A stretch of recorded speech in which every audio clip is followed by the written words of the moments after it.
Hello வணக்கம். இன்றைக்கி இன்னொரு குயிக்கான பிரேக்ஃபாஸ்ட் பார்க்க போகிறோம். இதோ எக்கு அண்ட் ப்ரெட் வச்சு தான். கொஞ்சம் வெங்காயம், தக்காளி, கொத்தமல்லி இதெல்லாம் எடுத்துக்கோங்க. ஒரு கிண்ணத்தில் வெங்காயம், தக்காளி, கொத்தமல்லி எடுத்திருக்கேன். அதில் கொஞ்சம் மிளகுத்தூள், கொஞ்சமாக உப்பு, இதுக்கு தேவையான மஞ்சள் தூள். நீங்கள் வேணும்னா இதில் பச்சை மிளகாய் குட்டி குட்டியாக கட் பண்ணி போட்டுக்கோங்க.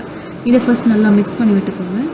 இதில் ஒரு எக்கு மட்டும் உடச்சி ஊற்றுங்க. அதையும் நல்லா நீங்கள் பீட் பண்ணி வச்சுக்கோங்க.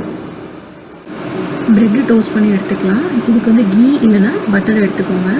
ரெண்டு பக்கமும் டோஸ்ட் ஆனோடனே ப்ரெட்டை எடுத்துகிட்டு அதுலேயே நான் பீட் பண்ணி வச்சுருக்க எக்கையும் ஆட் பண்ணிக்கிறேன். அதை ஆம்லெட் மாதிரி ஊற்றிட்டு அதுக்கு மேலே இந்த டோஸ்ட் பண்ண ப்ரெட்டை வச்சுடுங்க. ரெண்டு பக்கமும் நல்லா குக் ஆனதுக்கப்புறம் அந்த எக்கு மேலே நம்ம சீஸை துருவி போட்டுக்கலாம். இது ஒரு மெத்தட். இன்னொரு மெத்தட் பார்த்திங்கன்னா, அந்த ப்ரெட்டு டோஸ்ட் பண்ணுறோம்ல, பண்ண உடனே அந்த ப்ரெட்டு மேலேயே நம்ம பீட் பண்ணி வச்சுருக்கிற முட்டையை ஆட் பண்ணிக்கோங்க. நல்லா ஸ்ப்ரெட் பண்ணி விட்டுருங்க. இந்த முட்டையை நல்லா திருப்பி போட்டு குக் பண்ணதுக்கு அப்புறமா அதுக்கு மேலே சீஸ் துருவி விட்டுக்கோங்க. நான் ஃபஸ்ட்டு சொன்னதை விட இந்த ரெண்டாவது மெத்தட் ரொம்பவே டேஸ்டியாக இருக்கும். ஏன்னா அந்த எக்கு ஃபுல்லாக அந்த ப்ரெட்டில் நல்லா அப்சர்வ் ஆகிருக்கும். ஸோ சூப்பரான சீஸி எக் டோஸ்ட் ரெடி ஆகிடுச்சு பிரேக்ஃபாஸ்ட்டு.